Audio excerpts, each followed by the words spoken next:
I'd like to take the national pledge instead.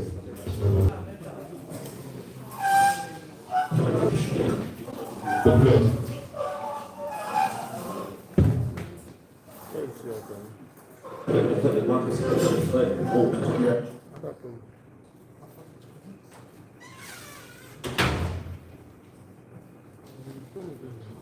I'm sure everybody knows the pledge. No, I'm trying to avoid doing that for anybody.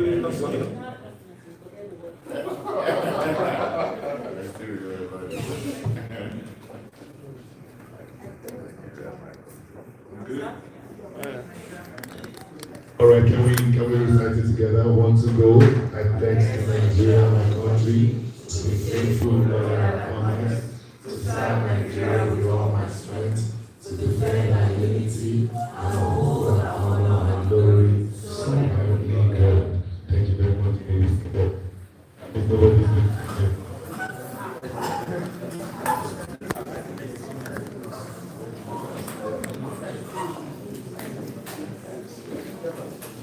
So the very first thing I will do is welcome everybody and introduce our distinguished panelists. So on behalf of the organizers of the program, I want to welcome everybody to this very, very important event. Let me quickly introduce our panelists. The first person I would like to introduce is Professor Sam Erugu. Please put your hands together for him. Followed by my very own brother, Martin Obono. Please put your hands together for him. We also have with us here, Jerry Gaskia. Please put your hands together for him. We also have here, Professor Ernest Ojumu. Please put your hands together for him as well. Then we have Formari Aluko. Please put your hands together. And then we have Akanka Maxton. I hope I got it right. Please put your hands together now. All right, very quickly for the welcome address, I would like to.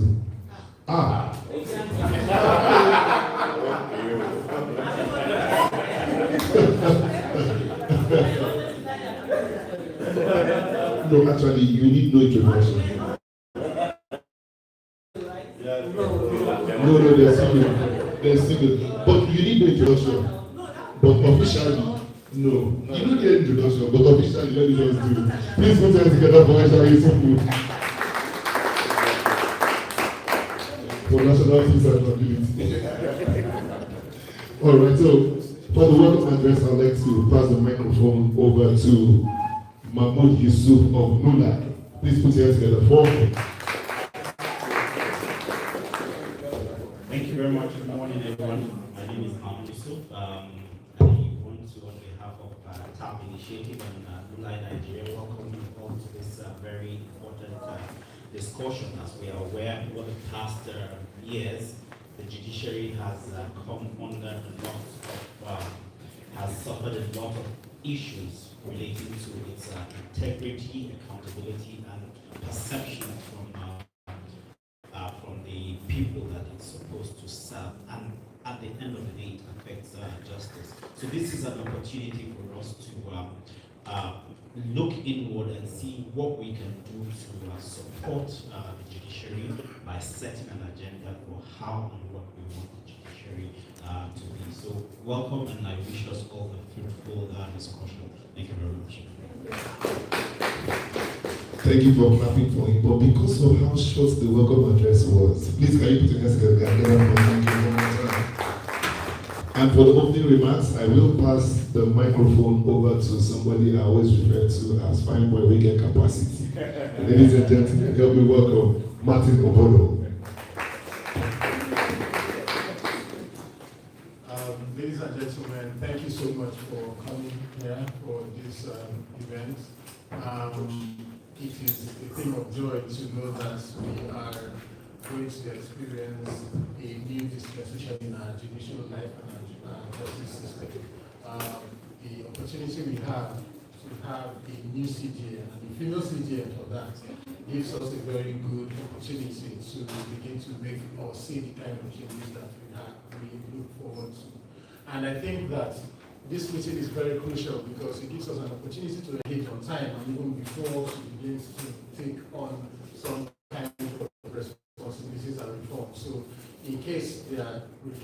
she has forgotten, this is one of that is one of the reasons for convening this meeting, to say, okay, these are one of the issues that we want you to look into and to also begin to consider, because her tenure will most likely elapse in the next 4 or 5 years. It's going to be one of the most longest serving CJNs that Nigeria will have. And like Folarin, my friend, was talking about, and my senior colleague was also talking some days ago, he said both substantive and acting female CJNs have been the ones that have brought some of the most radical reforms to that. So on this note, I want to welcome you all to this gathering, to this meeting, and I hope that it will end well as it has started well.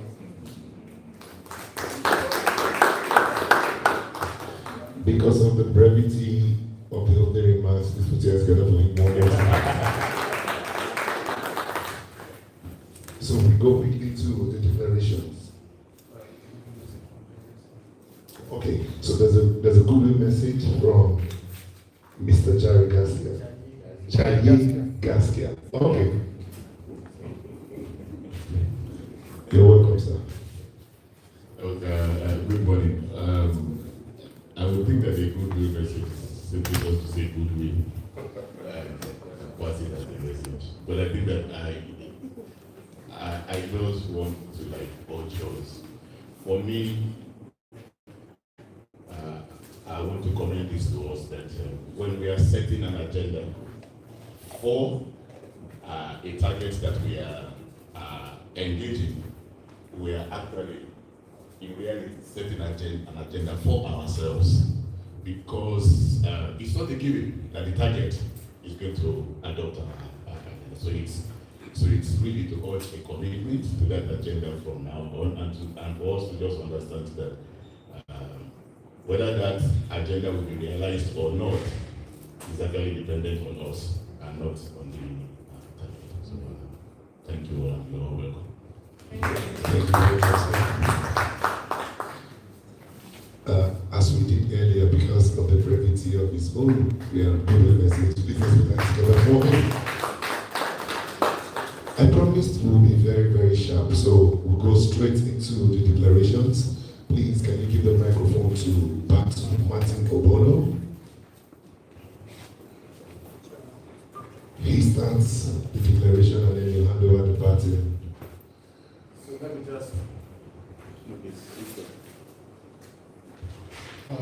me just explain how the declaration will go.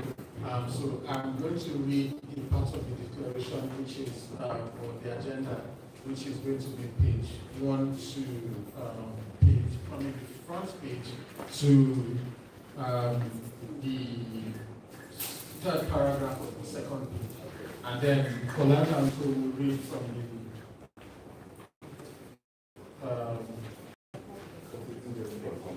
conflicting judgment paragraph up until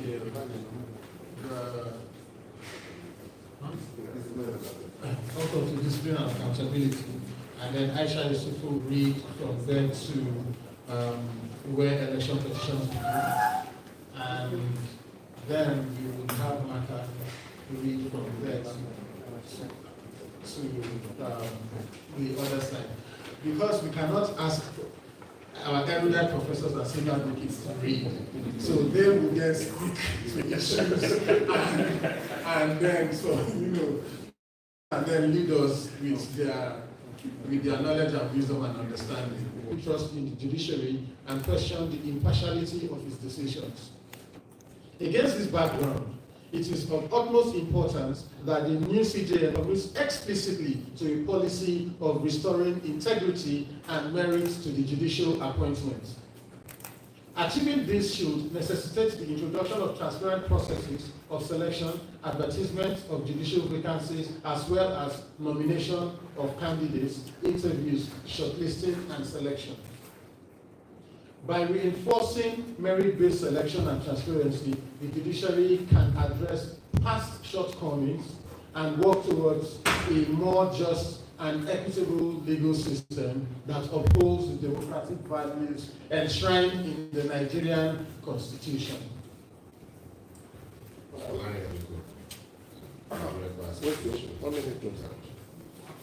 Okay, following.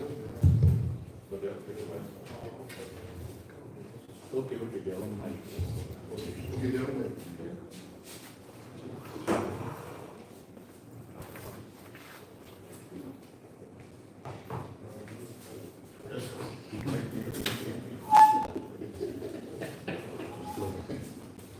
That was not supposed to be loud enough.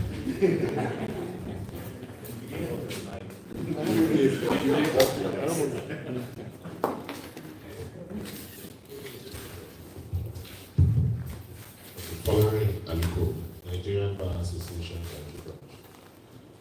Conflicting judgments and abuse of interim injunctions. Rule 3.5 of the Judicial Code of Conduct provides that a judicial officer must avoid the abuse of the power of issuing interim injunctions ex parte. My Lord Chief Justice, addressing the issue of abuse of interim injunctions and conflicting judgments is also paramount in your new role as Chief Justice of Nigeria to restore public trust and ensure judicial efficiency. The latest high-profile instance of conflicting interim injunctions and ex parte orders in Nigerian courts came from the Federal High Court and Kano State High Court regarding the tussle over the stool of the Emir of Kano. We have seen previous examples of these concerning the governorship election in Anambra State in 2021 and the tussle over the chairmanship of the People's Democratic Party in the same year. Although the standards governing interim injunctions are very well established under Nigerian law, these are often disregarded or abused without consequences. Equally, in the absence of effective coordination, courts of coordinate jurisdiction or within the same court system routinely issue conflicting orders or judicial rationalizations, which do immense damage to the institution of the judiciary. It is therefore suggested that A. Priority should be accorded to monitoring and reporting any interim or ex parte orders issued by trial judges. B.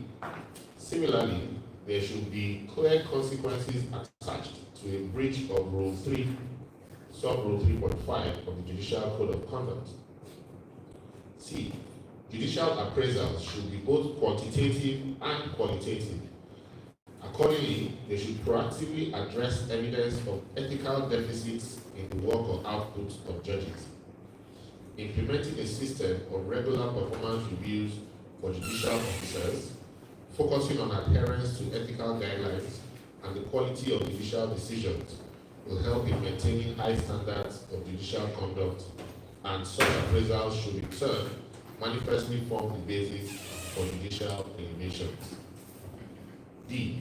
There should be clear practice directions on the management of territorial jurisdiction overlaps.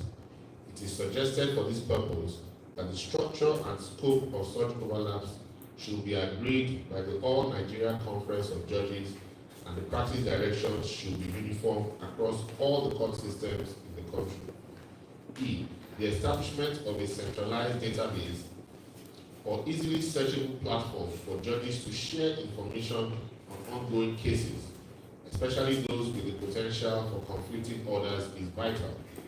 This finds support in the text, structure, and intent of the Guarantee of Fair Hearing in Section 36 of the Constitution of Nigeria, Federal Republic of Nigeria, 1999.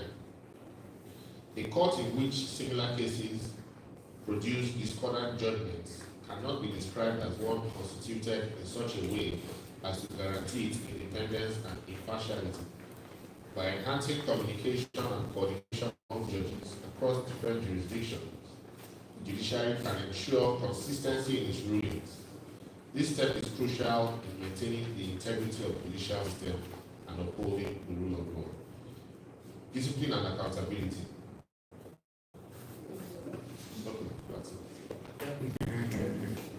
Thank you very much. Okay, can we move again? Remember, you should take it. They must take it. Okay.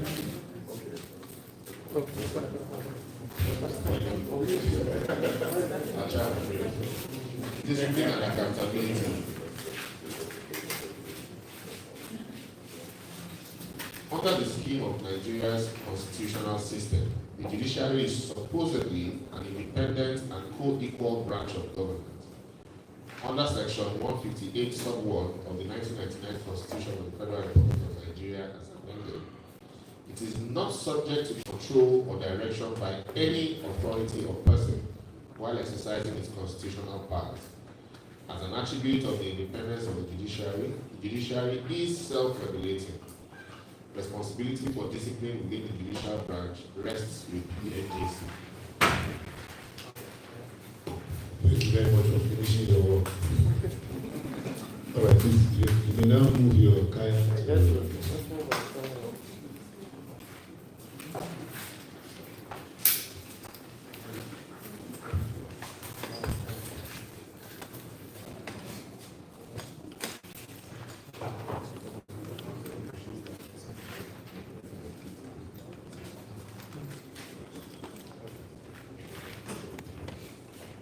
Aisha is an active Nigerian citizen. As the only unelected branch of government, mechanisms of accountability within the judiciary assumes a particular significance. It is unquestionably the case that judicial accountability and discipline are essential for preserving the institutional authority of the judicial branch. If they lack credibility, either intrinsically or in public perception, then judicial authority could suffer irredeemably. Preserving the dignity and integrity of the judiciary in an illustration of how judicial accountability has increasingly suffered retrenchment. Tragically, this eventuality may already be upon us. In an illustration of how judicial accountability has increasingly suffered retrenchment, the NJC announced on May 2024 that it had merely cautioned Amina Shehu, a judge of the High Court of Yobe State, for issuing writ of possession conferring title on the defendant in suit number YPS HC NNR 1CB 2020, when there was no subsisting judgment of any court to enable his lordship issue the writ. This kind of disposition in public perception brings the judicial branch into severe disrepute by encouraging the appearance of impunity for judicial misconduct. This appearance is strengthened by jurisprudence, which also clothes judges with immunity from criminal process, except with permission of the NJC. In this development, a recent survey by the United Nations Office of Drugs and Crime, UNODC, and the National Bureau of Statistics, NBC, finds the judiciary as recipient of the highest per capita rate of bribery, ahead of officers of both the Nigerian Police Force and the Nigerian Customs Service. My Lord Chief Justice, the damage that this combination of development does to the institutional credibility and authority of the judiciary cannot be overestimated. When he addressed the Supreme Court on behalf of the body of senior advocates of Nigeria during the special session to formally usher in the new judicial year and inaugurate the new senior advocates of Nigeria in November 2023, warned with solemnity that judicial reputation is at an all-time low, to a point where it may no longer be redeemable. Promoting discipline and accountability within the judiciary also involves addressing issues of financial mismanagement and ensuring that all financial dealings are transparent. The retirement of the former Chief Justice of Nigeria, Tanko Mohammed, in 2022, and accusations of denying justices their legitimate entitlements highlighted issues of financial mismanagement and lack of transparency within the judiciary. Introducing mechanisms for increased financial transparency and public reporting will further enhance accountability and restore public trust. To address these concerns, it is suggested that 1.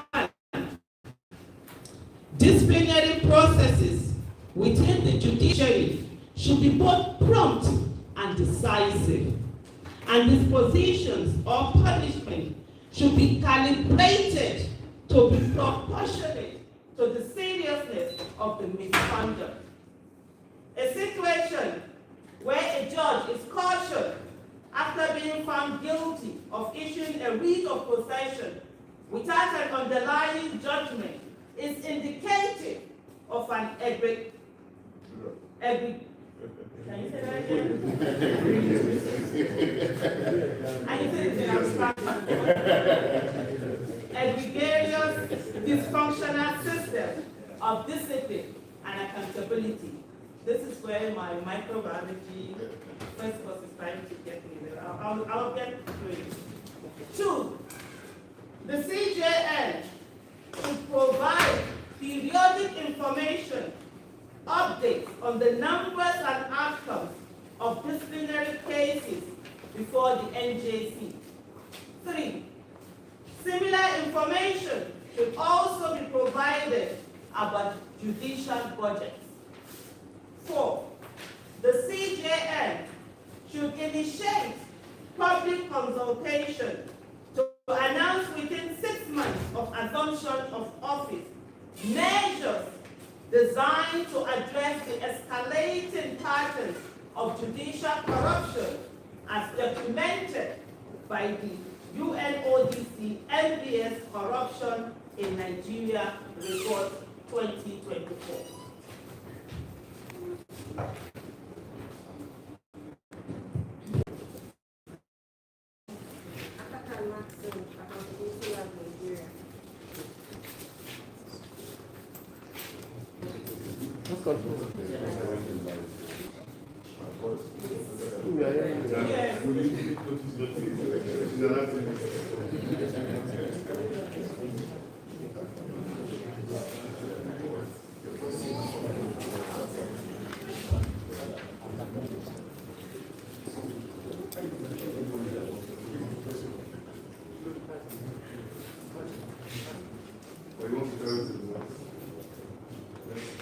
Election petitions and political cases. Can we all? Yes, sir. Okay, I thought somebody was saying, no, let's ask. Oh, those online? Yeah. Okay, so let's keep on. Yeah. Let's keep on. Talk about.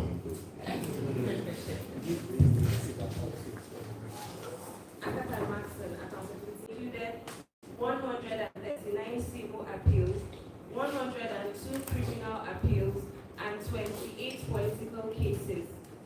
So 2 years ago, political cases were 10.67% of the appeals heard by the Supreme Court.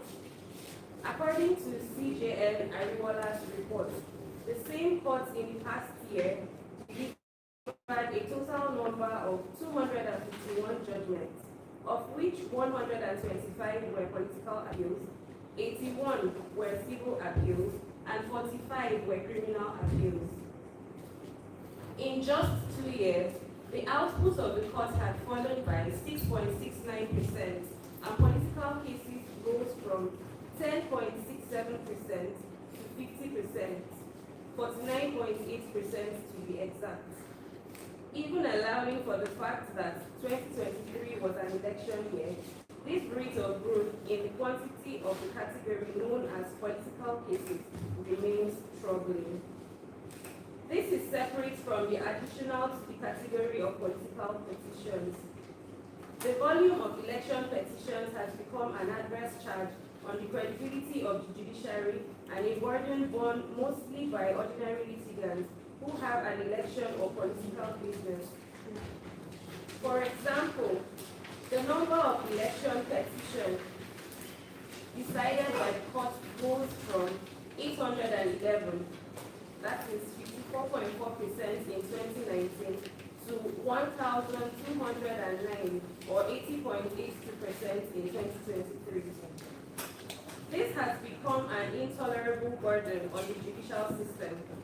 In 2023, 338 judges were inaugurated to man over 98 panels of election tribunals across 36 states of the Federal Capital Territory. Meanwhile, one panel making up 5 justices of the Court of Appeal were charged with the presidential election. Underlying this burden is the fact that the judiciary has installed itself as a place where all electoral contents must be decided, and the courts routinely substitute their views for the votes announced by the INEC. Contrary to this, 2 presidential panels on electoral reform, led respectively by Honorable Justice Bolarinwa Abalakin, a former Justice of the Supreme Court in 1986, and by former Chief Justice Mohammed Lawal Uwais in 2008, both recommended that the appropriate remedy for an election determined not to have compiled with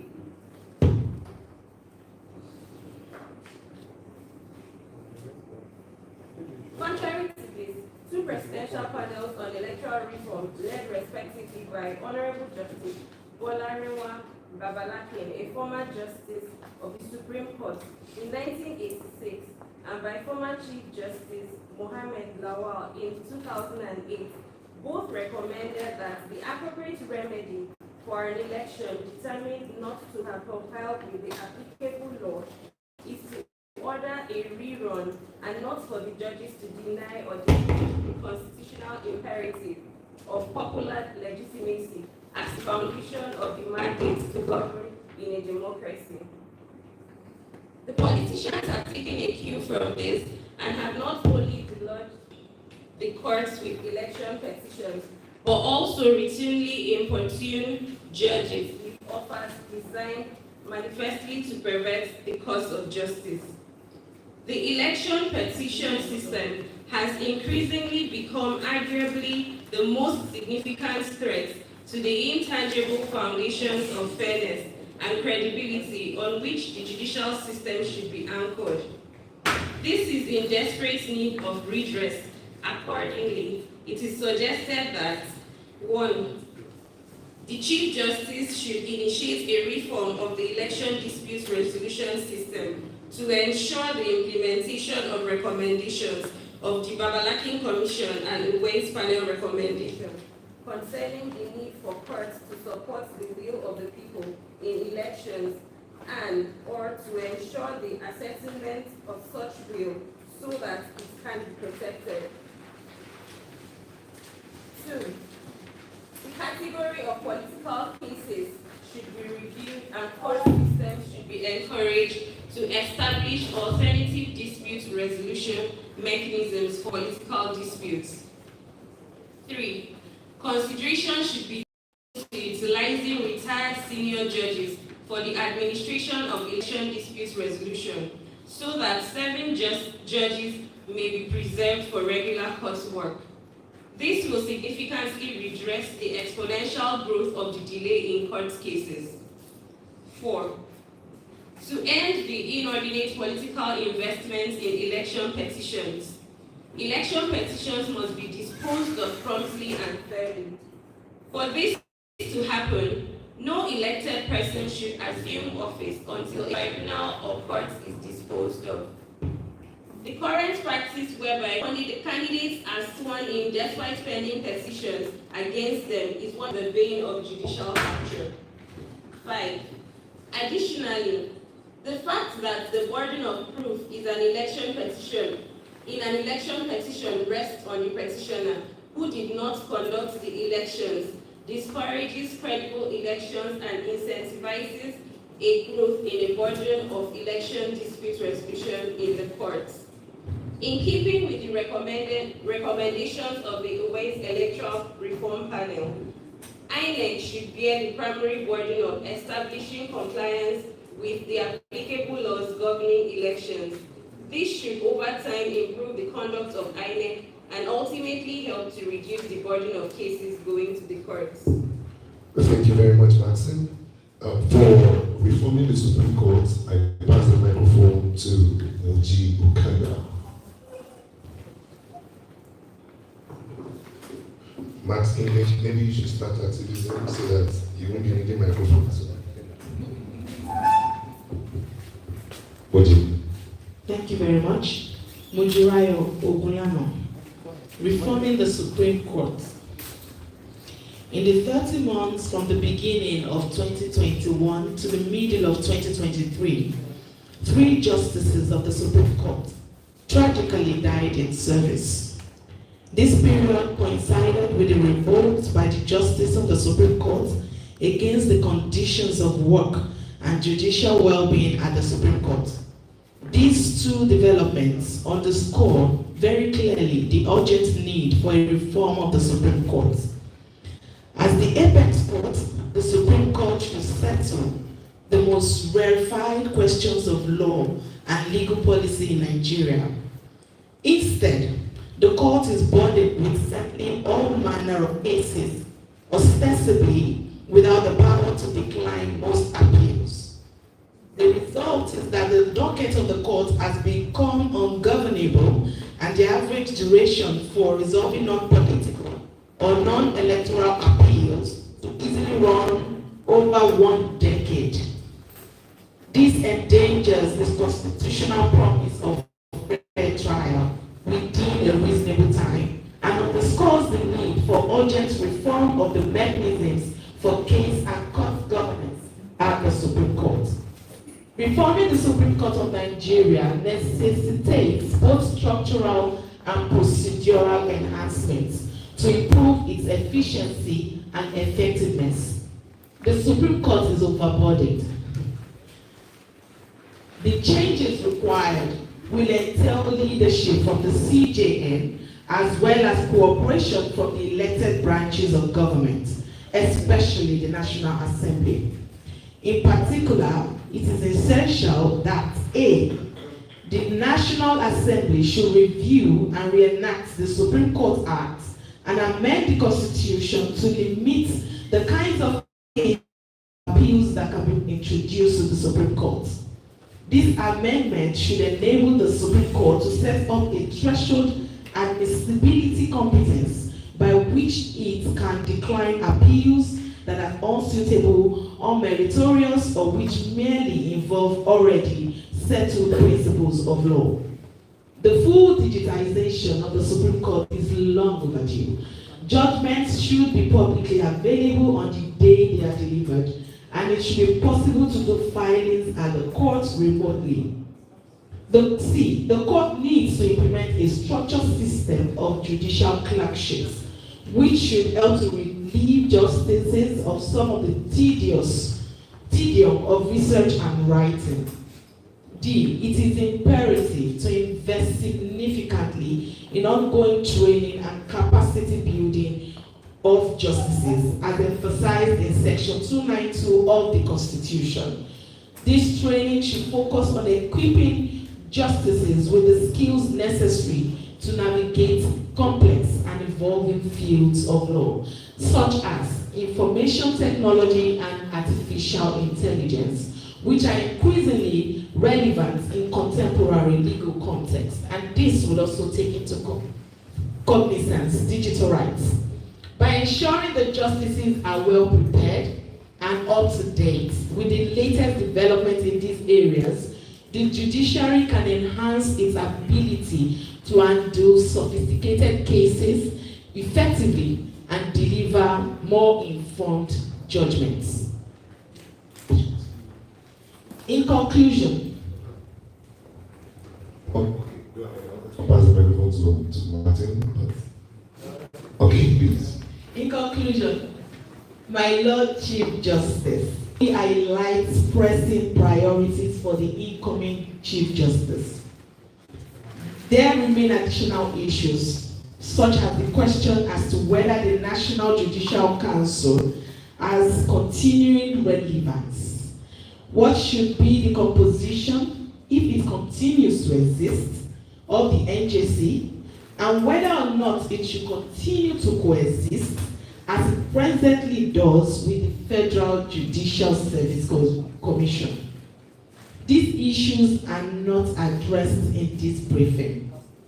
As the African Commission on Human and People's Rights declared long ago, the court needs the trust of the people to maintain their authority and legitimacy. The credibility of the courts must not be weakened by the perception that courts can be influenced by any external pressure. The success of your administration depends on engaging a broad constituency of stakeholders, including legal practitioners, civil society organizations, and the public, in reconstructing trust in the judiciary. Achieving this, however, we require you as the CJN to assure action and delivery on a minimum core of issues and challenges, many of which have been outlined in this briefing. By fostering a collaborative approach to judicial reform, the CJN can construct the foundations for reclaiming the trust of the public. These measures will not only address existing inefficiencies and renegades in the system, but also position the judiciary under your leadership court as a modern, agile institution capable of meeting the rapidly changing landscape of a complex political economy. As you assume office, my Lord Chief Justice Ikeriamu, a robust reform agenda is essential to elevate the judiciary's standard of justice. This agenda should focus on ensuring merit-based appointments, clear guidelines, and improved coordination, as highlighted in Section 6 and 36 of the 1999 Constitution, to ensure consistency and fairness. Engaging stakeholders such as legal practitioners, civil society, and the public will provide valuable input and support for these reforms. By implementing these changes, you can restore public confidence, strengthen the rule of law, put the judiciary on track to be a more transparent and remain effective institution, and guarantee a legacy that will be evergreen at the end of your tenure. Thank you very much.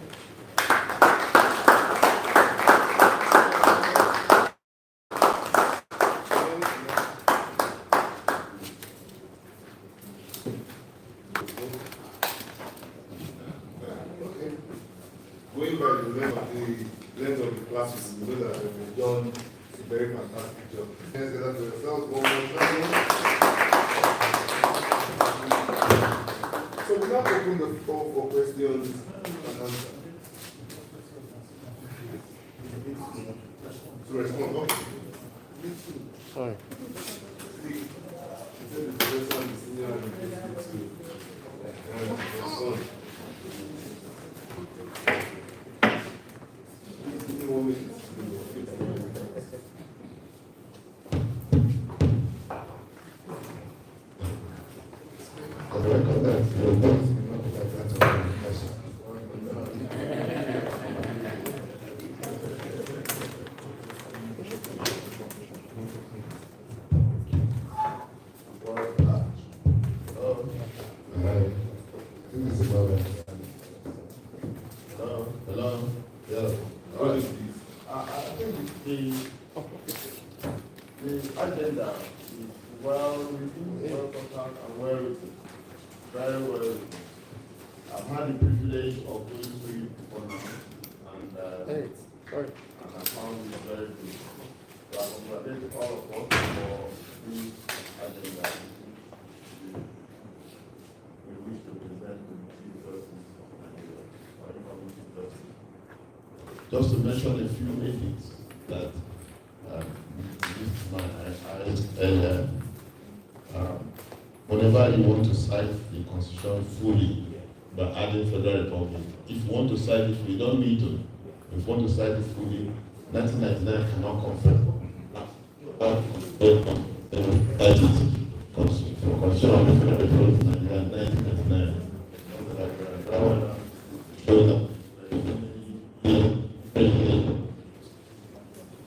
There's a, you never add amendment to our Constitution. Even if you amend it 1,000 times, it remains our amendment. No add amendment. The Interpreter's amendment. And yes, I saw at page 3 abbreviation for SN, Body of Senior Advocates of Nigeria. The SN should be struck at no need for it. And I had our last presenter add Constitution to the session. At the last page 8, we cited section 231, 291, and 36, Constitution was limited. Only times added 1999. So, but when you want, it's best to cite, just say Nigerian Constitution or just say Constitution, only for Federal Republic. But if you want to start, cite that one first. For the Federal Republic of Nigeria, 1999, something like that. Don't just say Constitution. I think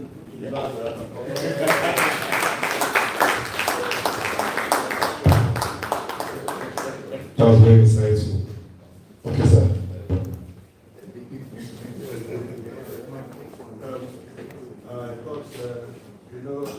You have my teacher. Our mentor there. So after him, this traditional like my parents say after him, nobody should talk again. So when our teacher thought definitely I just want to continue to write. First, to commend the organizers. Okay. I read to you earlier, and I believe it captures too much of what we could comment to this. Then I want us to review one or two things from my experience of legal practice. One is agenda B in political cases. Yeah. If there's anything for the judiciary to the crisis they have now, has to do with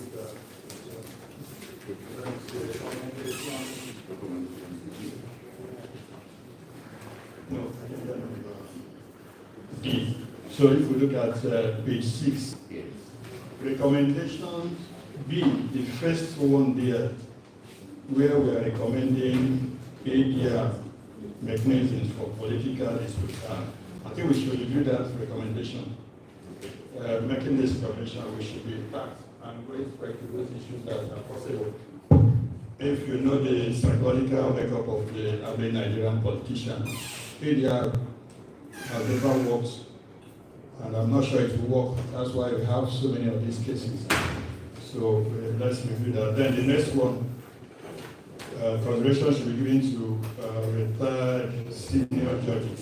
I wonder whether this is a good recommendation, considering the fact that even the serving ones that are open to discipline, you cannot really get them to do the right thing.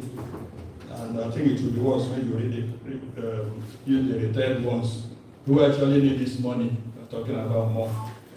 So I think we should review these two recommendations. They will add to our problems. Then finally, on the reform of the Supreme Court, I thought we should add a recommendation that the Supreme Court should be able to review its own decisions, particularly when the public continue to shout few political judgments in the last 2 years, even the women in the village, they knew that something was wrong, and they refused to review them. So I think we should add that to our recommendations there. They should have that courage to say we are wrong. After all, they are human beings.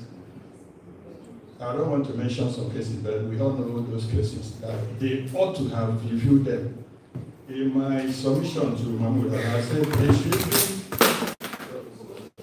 they should even go to the extent of having power to review some cases where appeal was supposed to end at the court of appeal. The court of appeal messed so many people up in the last 2 appeals. And they should, I think they should have power to look at those things. Much as we don't want to avoid them, but they have to do the job. Thank you very much. Thank you very much, sir. I know that there's this great discussion around the world, not just in Nigeria, that should the Supreme Court ruling actually be supreme. Some are saying it should be subject to ratification by the National Assembly. Different discussions are ongoing. My only worry is that the extend timing of cases. What do you think, sir? I don't think so. Of course, when it comes to these political cases, you know, for the first time, you realize that the courts can actually do this work in a few months. Like I found one recommendation there that these cases should be determined before anybody assumes something. That must be the case. Because once these people get to power, they use their money to do so many things. So if you give them 3 months, I don't see why they can't do the job. They will. The only problem is that, like we have raised down, is opening a floodgate of we will continue being cost forever until we die. There must be an end to litigation, good or bad. We must take it. There are areas we shouldn't make them do. Give them that support, they will run amok. Remember that the problem with our political cases today and the burden on the Supreme Court arose partially from the Supreme Court's illegal intervention in grabbing a case that was in the Court of Appeal when the Supreme Court didn't have any jurisdiction over election petitions for the governorship. It was held in Sokoto. The Supreme Court took it, made them now run back to the National Assembly to amend the Constitution to give them more jurisdiction over election petitions. And this has created a havoc. And remember the statistics here shows that the election petition cases have dominated. The election petition cases have dominated the rest of justice. And so we should give them priority. We should give election petition. We should have current election petition. And that's why, even though I know my learned brother, the other cases that take 10 years to be had in the Supreme Court. And in all the countries of the world, the very democratic countries, election cases, when they arise, they will be terminated technically. And nobody will die. But if they die, we start all over again. Remember the case of and Arthur did not end in a hearing. They just terminated because they said, look at the time, you can't get there. Meanwhile, Arthur, everything showed that he would have overturned that, what's that state? Florida, and he would have won the election. But he also has majority votes. If they just done the recounting, and there was evidence that that recount would just make him win. If the Supreme Court had agreed to recount, it would have been God. But that's how nature works. We can't continue to do hearing for election petitions forever. So we can leave it. Remember too that the Supreme Court says on its own that we have power to review cases. They say it, and they have one power, but you have to show us, follow the rule for us to review. So if we don't tell them to review, it's as if we don't know that they have the power to review. And More important, the election petition cases. Let the nation get what they want. Let us take election petitions out of the court. That's what I thought one of the reforms you're thinking about is all about. All right, thank you very much, sir. Thank you for putting your hands together. I was going to ask, sir, I must still continue in that grace may abound, but let me give the floor to. Thank you very much. Just to also add the fact that the case that we have right now, it's not even about INEC doing its job very well. It's about politicians knowing they don't even need INEC. That at the end of at the end of the day, the judiciary will just give the outcome that they want to do. And so we've gotten to a place whereby you have a lot of politicians who are no longer interested in whatever the election is. They just say what for Supreme Court because they know that's where the real action is.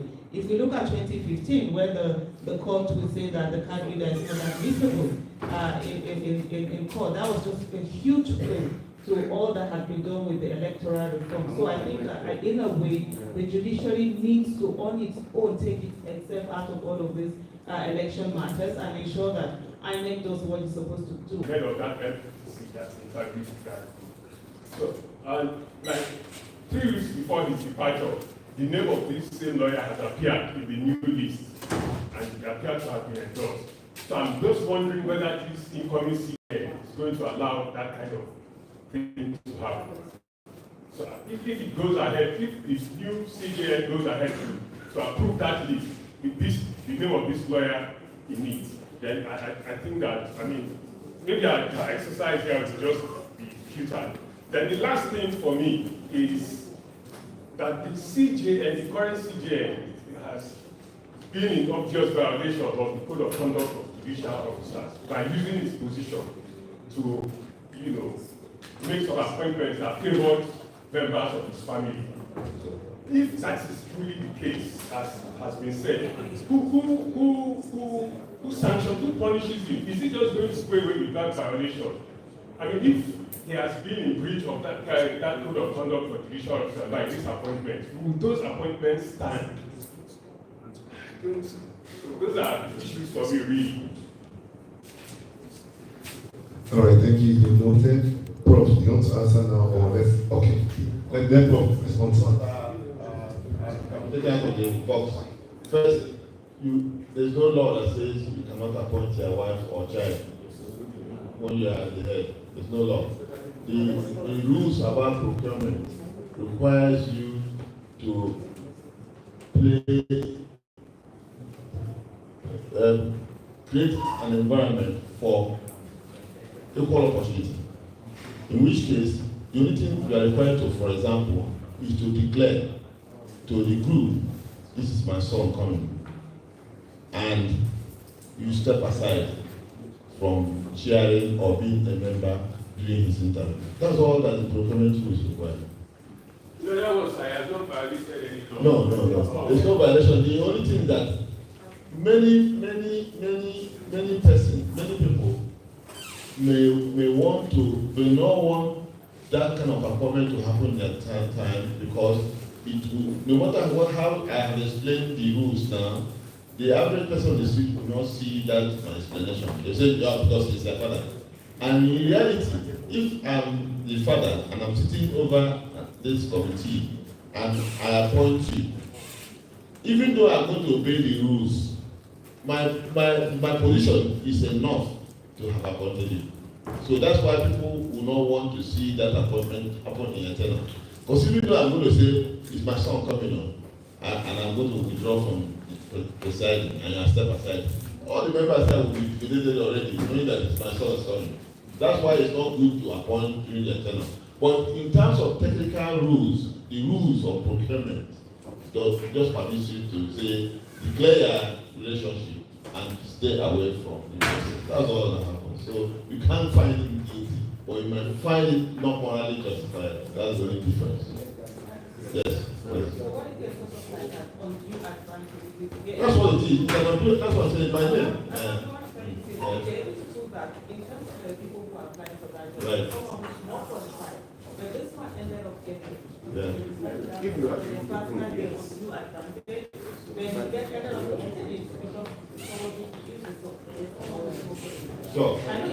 you can't prove it. Because you remember, if I ask you for appointment of judges now for 2 positions, there will be at least 10,000 people who will qualify. 10,000. How to choose it fairly will depend on many factors, including those who have applied. It is possible that the people that will apply for that particular post will be less qualified than you, but you are less qualified than the other people sitting in the room. So there are many factors that play about those processes that it will be difficult to find people guilty of a crime. We are dealing with morality issues. That's the problem with these issues. We are dealing with morality issues. Yes, but let me take the other 2 issues so I can talk about it generally. The second issue raised concerned the example of a lawyer who was given a privilege. See, this is one of the major problems we have in the country. And this is one of the things we're asking the agency to do. The major thing we're asking the agency to do, they have started doing it for SNS, but yet we don't use it.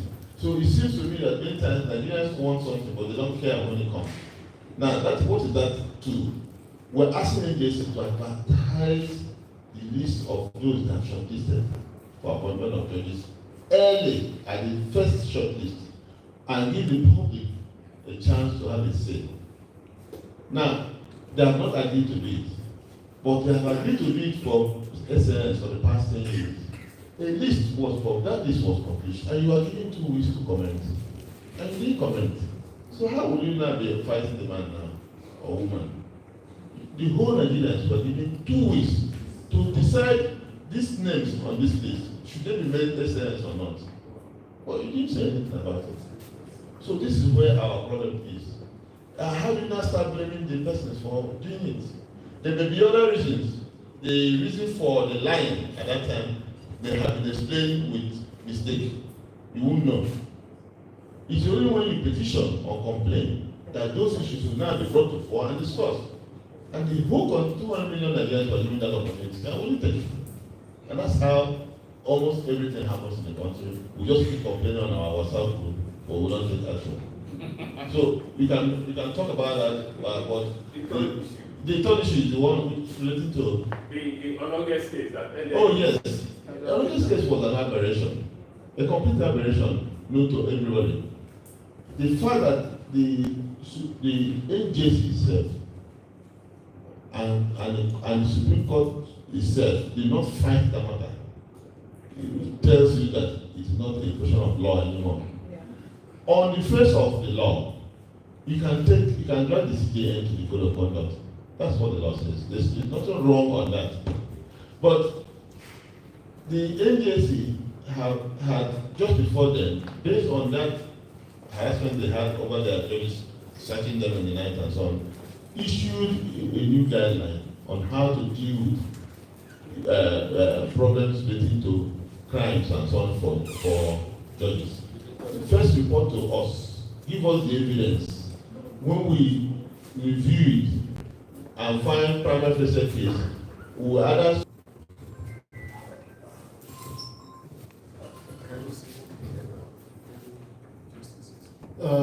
there's a very, very interesting thing about when you have lawyers and in a particular room, definitely have divergent views. And Leonard Silk and Elder Prof, I would like to correct one of the things you said using, you taught us to do this. So I think Rule 11 of the Code of Ethics for Judicial Officers, which is the supervisory role of the NJC as well, provides that in the administration, in carrying out your administrative functions, the heads of courts must ensure that they do not become nepotistic and favoritism in carrying out their functions. And I think that that is a clear rule, just as you have also pointed out, that there are rules governing arrest and prosecution of police officers, and therefore there should be rules governing arrest and prosecution of judicial officers. if that is supreme, then I think that the rule that was made that judicial officers should not be nepotistic and carry favoritism in appointments, in doing anything, in their administrative duties.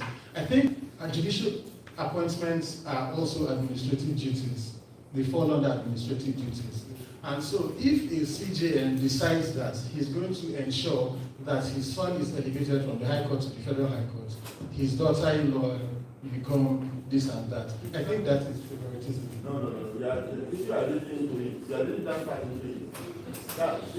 You are listening to it completely. It's your own interpretation of it. There's no part of the So can no lawyers intervene in this conversation? Exactly.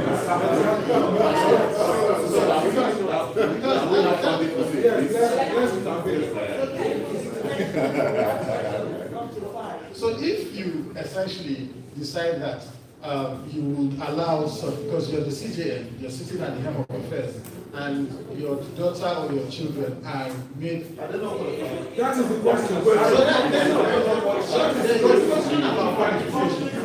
There's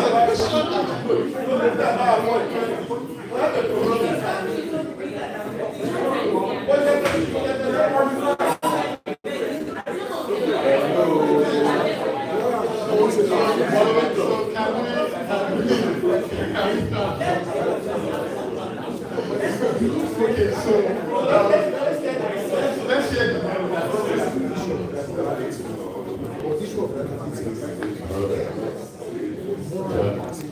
hello, I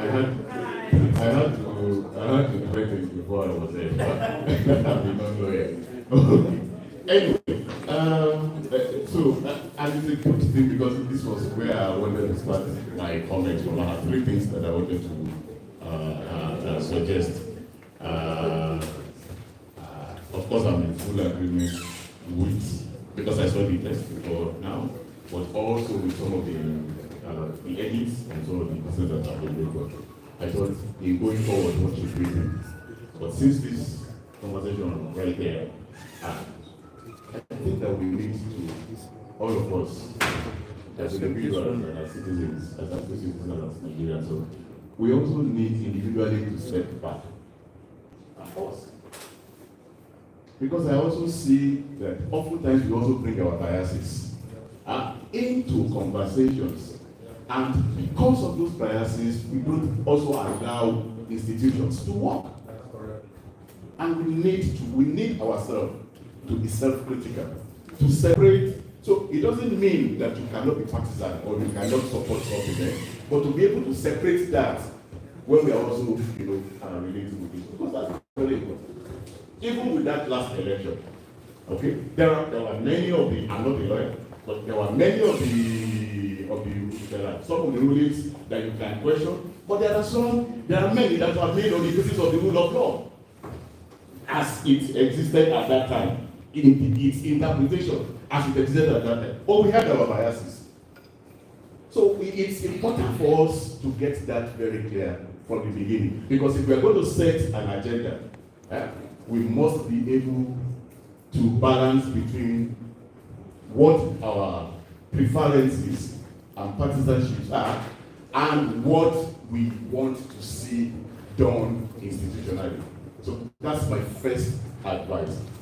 So the second is, how do you balance it? It's a personal struggle. It's a personal struggle, but we just have to be very honest about it. The second thing for me then goes back to this question now is that, because I want to ask this question that, okay, look, it is okay. Why should it be okay any other profession for children to follow in the footsteps of their parents and be doctors, okay, and work as a qualified doctor in a medical establishment where the father is also listening? But that should not be possible with the judiciary. And hold on, please. Just hold on. So the thing about this is that even in all of those places, okay, what is done is that you put in mechanisms in place, you put in rules in place, okay, and once those rules are followed, then individual perceptions really is what is left, except we can prove that something has really happened. Because if somebody is qualified, if I'm qualified, and my father is a teacher, should I be denied the opportunity of advancing in my career because my father is a teacher? I mean, that's the other thing. So, but this has to be done clearly, and like you said, in those kind of things, you recuse yourself, for instance, if it has to be done, and all that, so that those things are not going to be done. But to say that the careers of those ones should be held back because certain members of their family are holding certain positions of authority, I think it's also not being fair to anybody. So we need to be clear about that. So now my proposals. The first is that the question of this, what we are doing now, so who oversights the judiciary? How do we, beyond the legislature, how do we also get some of these reforms, some of these processes that we are saying? How can we have a mechanism in place, okay, that is within the judiciary, within the justice sector, not just the judiciary now, beyond the judiciary, so NBA, judges and the rest of that can have a mechanism in place where you can actually have an independent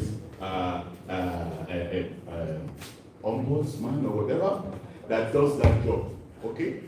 Of at least pointing out when these infractions have been made. And then for us as a group, I mean for TAP now as a group, is it possible to also to have let us take from this process now, the situation where we can have a more systemic and structured way of actually monitoring and reporting the judicial process. So that monitoring informs, but also reporting it and all of these infractions, for example, and then we can start making reports and so on and so forth. And then there justice, where the NDA participated. I don't know if you know, but there was a very robust communique came out of that was signed by which provided content to some of these proposals were all captured there, okay? But provided content in terms of procedural ways in which those reforms can be. So can we also work with both documents? Thank you very much. Thank you very much, sir. You know, I was part of the Aluta side that why should they appoint their children and all that, giving the temperature of the country, all things are lawful, but not all things are expedient. But from your speech, something hit me. If the process is transparency in their actions and processes, my prof, am I not that, sir? So I should start lecturing. Thank you very much. Let's move to the next person. Thank you very much. I'm Mike, the my own proposal is just submitted to what I have said. Number one proposal is that can be a one-page, can be possible like executive summary to complete to one page, so that most of people find it difficult to read to That's my first proposal.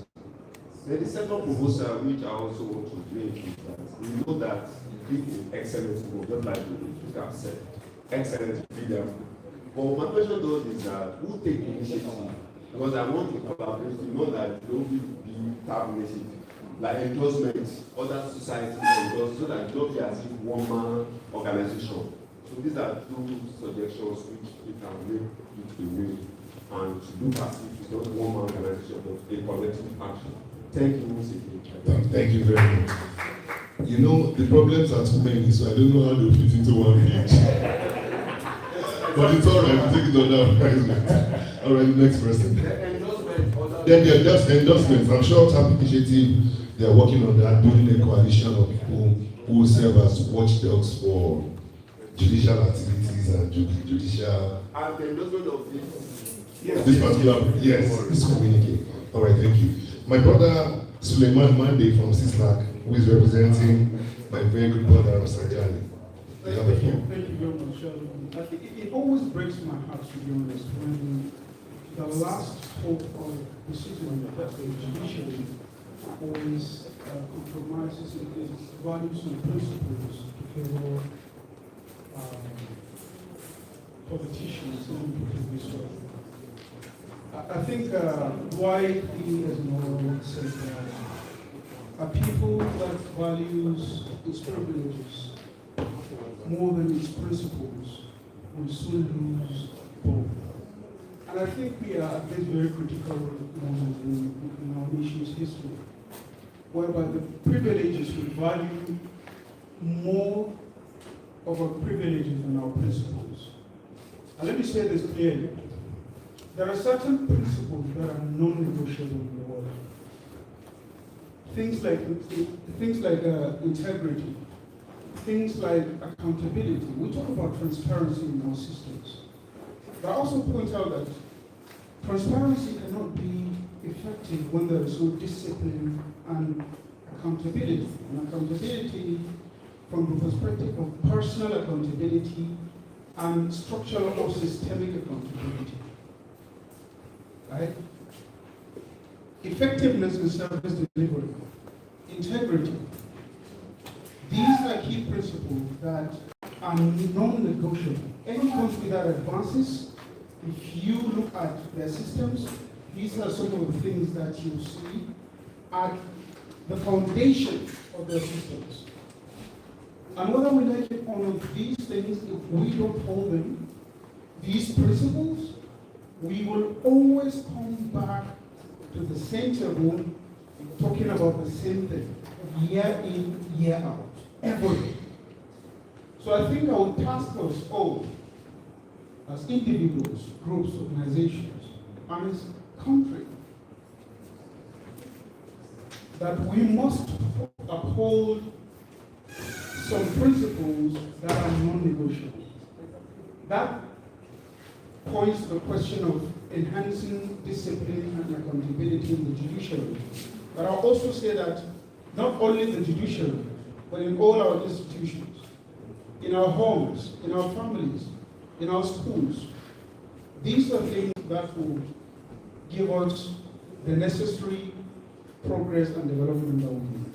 These are things that will give us the necessary, measures of accountability and transparency that we always talk about in the government system. Thank you very much. Please a round of applause for him. We have noted it and then we'll take it up from there. I had him first before you. Let me not do like let me not mention names. Mine is also a simple question.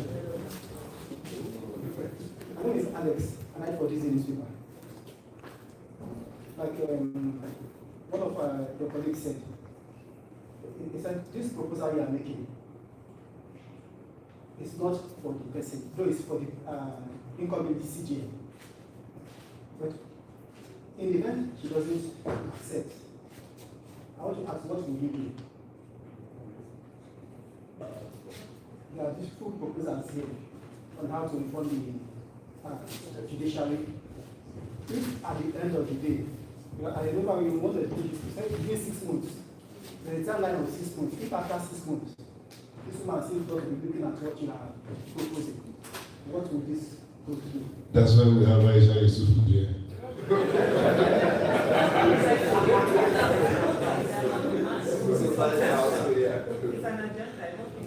But I think Martin, you want to respond to that? Because my simple answer is never, ever give up. We keep writing and keep sending to the end.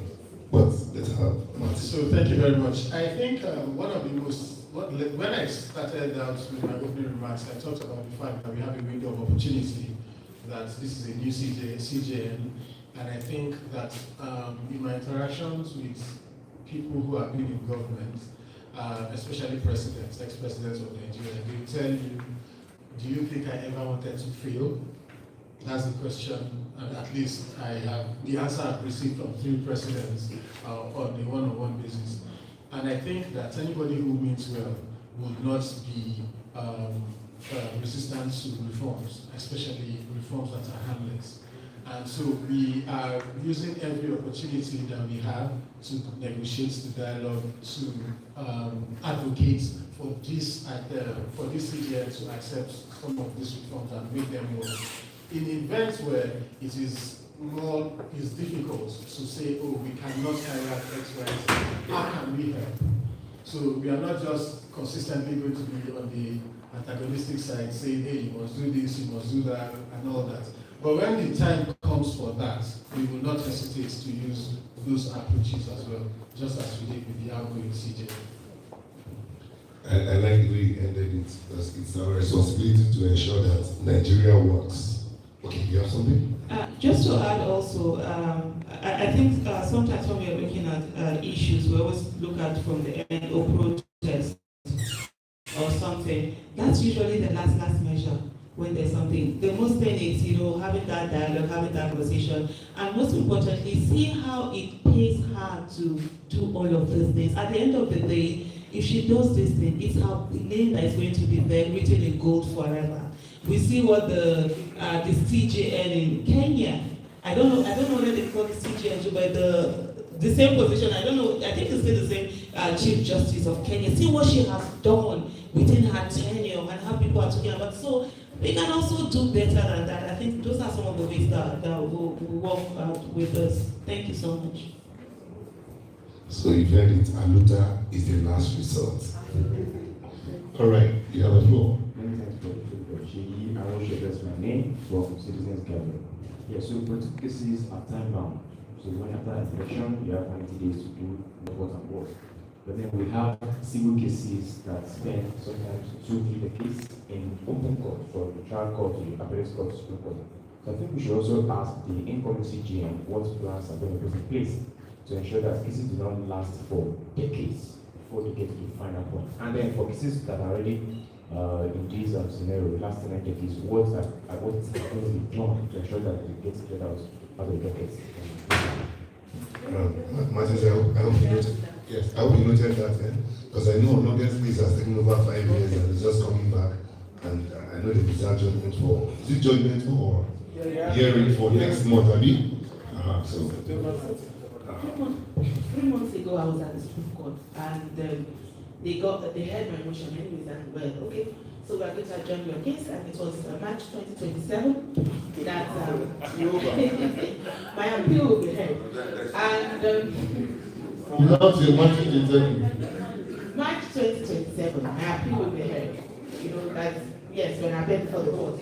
So one of the things that kept nagging on my mind, but Prof can remind me, I think it has been suggested before by one retired justice of the Supreme Court, but I believe that maybe one of the things that we can actually start looking at is advocating for regional Supreme Courts.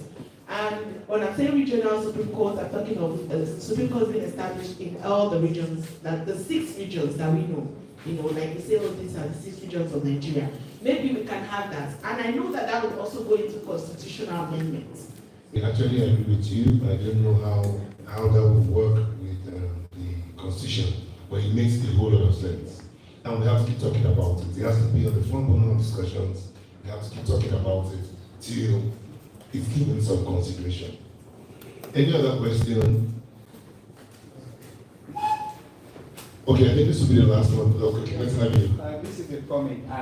And follow up to our contribution. I am Muhammad Nasir Abdullahi from Yogi Consulting. And I would like to, perhaps we should have an alternative option to what you just suggested. Instead, we could increase the manpower in the Supreme Court. We could make them 80. The Supreme Court is left with the responsibility to attend to appeals coming from the Court of Appeal, from the 8th region to the Court of Appeal, the regional Court of Appeal, and these are just 21 justices to work on a work that is done by about 80 or plus Court of Appeal. That is too. We should also look at the cases that must go to Supreme Court. Some cases should not get there for God's sake. You should not take those cases before them. And there should be a CMC, kind of a CMC within the judiciary that looks like matter. You can't fight this matter. The court has stressed this issue over and over. You can't bring it again. So there are some frivolous issues that they bring, especially people come under political matter and start asking the court academic questions.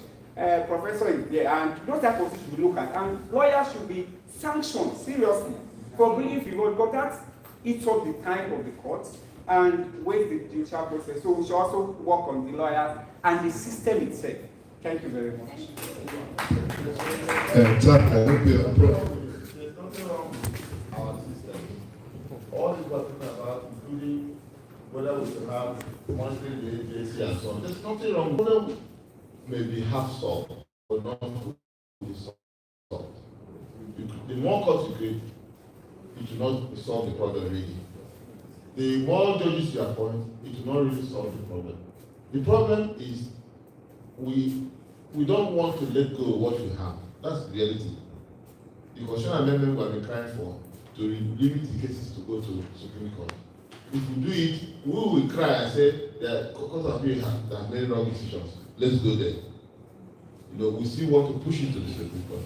Now, if you compare when we copied our Supreme Court from the US, they receive 7,000 to 8,000 cases per year, for appeals per year. They decide that only about 70 to 80 will be heard. The rest go to hell. For not hearing you. Yeah. They only have 9 judges, and they don't sit in panels. It's one panel, and everybody must sit. But they are efficient because they have used their own constitutional provision to decide not to give you right to appeal. 7,000, 8,000 to 8,000, but they say only 80, 70, the rest were not hearing you. Take the judgment as they are given. And out of that 70, 80, they now decide about 60% to 70% of it per annum and write about 50 judgments.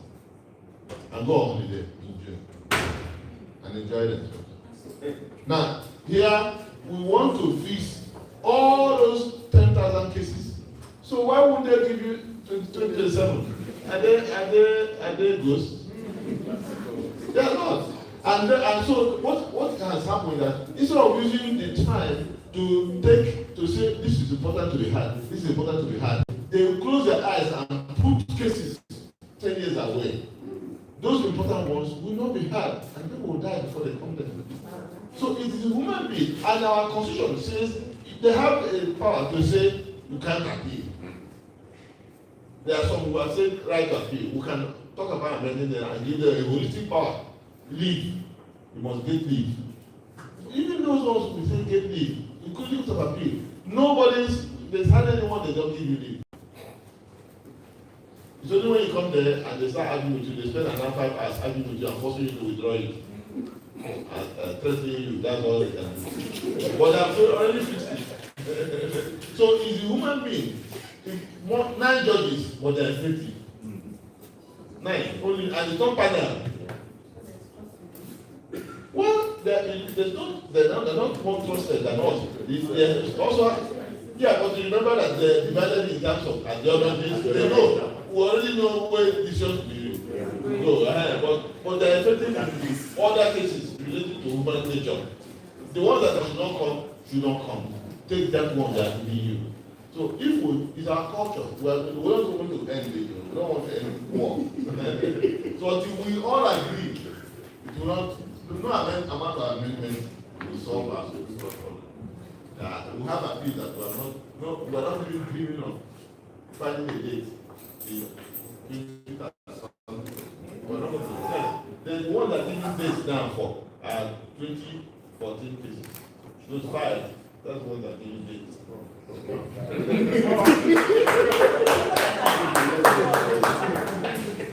So Prof, sir, you believe that 21 people is enough to service 200 people that you have just described?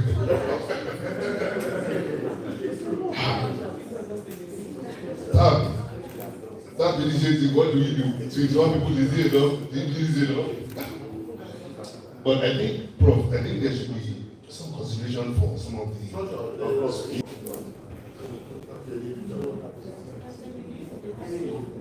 Yes, the US has this Supreme Court. So maybe we should start state Supreme Court, if not regional. All right. Okay. In the absence of any other interjection, observation, modification, interjection, all these shots. The question about and there's an important area to think about moving forward. Now, we can't allow any person to oversee Israel, because that will touch on independence, and they want the limit to oversee anybody. But the Constitution still has checks and balances for everybody. Nobody is totally independent from the president. It's the effectiveness of the people in how they monitor it. That the major area that has not happened, and when I contested the presidency, it was one of the things I would have done. And I'm pushing to everybody who can do it, because it's too wide, the country is too wide to leave it to even one experiment. There's a court monitoring project we have attempted once or twice in Nigeria, one place or another, but they have not taken root. The court monitoring project by the civil society organizations is the major oversight for judiciary in developed places. They are more afraid of that than any government oversight. A serious court monitoring project with well-trained people, and we have the manpower. The manpower is almost a free gift. We have NYSC people, we have people unemployed. So a short program that we only pay transport to people to go to court after some short training to just one court. If one organization, civil organization takes one court, and not the whole state court, just one court. For example, in Lagos, one family court. In somewhere, one human rights court. So one court. If we start one project, so that one court, only one customary court, not the entire customary system, just one court, one hall, and start doing with training. I've done a lot of work on that area. Things I can offer is training of the personnel. Yeah. We don't like lawyers to do the honest because they're always biased, somehow. But lawyers can also mix, like coppers, fresh lawyers, even students, law clinic students and so on. So it's an area for the organizations to look at. And to once one that gets strong, you see other people will start replicating it, and the judiciary will now sit up.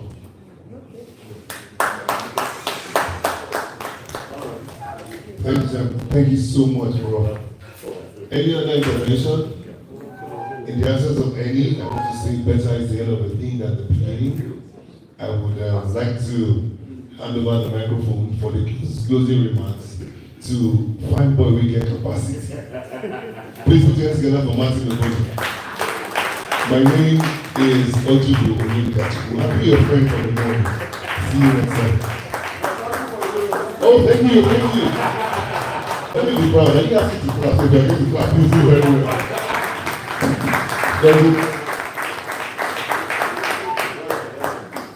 Thank you so much, everyone. I want to also seize the opportunity to answer the question that you raised earlier. So there is a coalition of civil society, there's a consortium of civil society on judicial accountability with organizations across the country that signed up. Also, this statement that we have, it's also open for signatures. So if you want to sign, so this is the CJN, incoming CJN's copy. If you want to sign, you can also append your signature as an individual or as an organization. I want to thank all of you for coming at a very short notice and for all the contributors. I want to thank you, Prof. Senior Advocate, Professor Ernest Ojukwu. Thank you so much for taking our time. I really appreciate it. Thank you so much. My madam.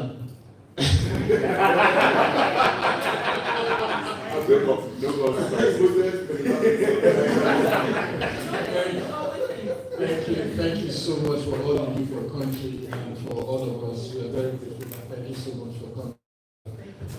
Well, God, thank you so much. Also, Prof. He came in all the way from Lagos. Also,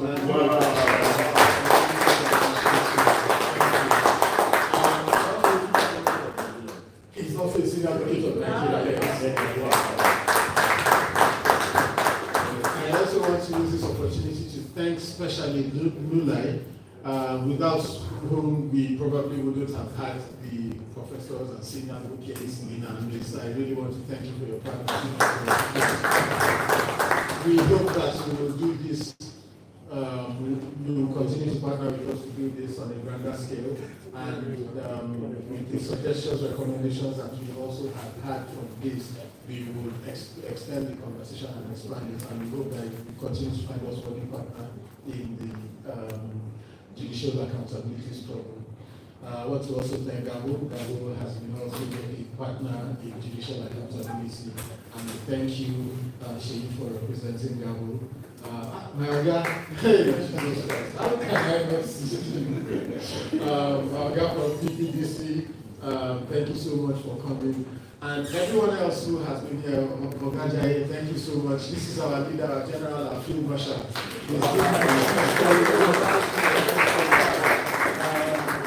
Ogadoni, thank you so much for coming. And my regards to Chido, he was here earlier. Thank you so much. I really want to appreciate everyone. Please, lunch is served, but although you may not be able to eat here, but lunch is served outside. Press, gentlemen of the press, thank you so much for always being an ally. Thank you, wish you all the back to your offices, homes, and various destinations. And please to Lagos again.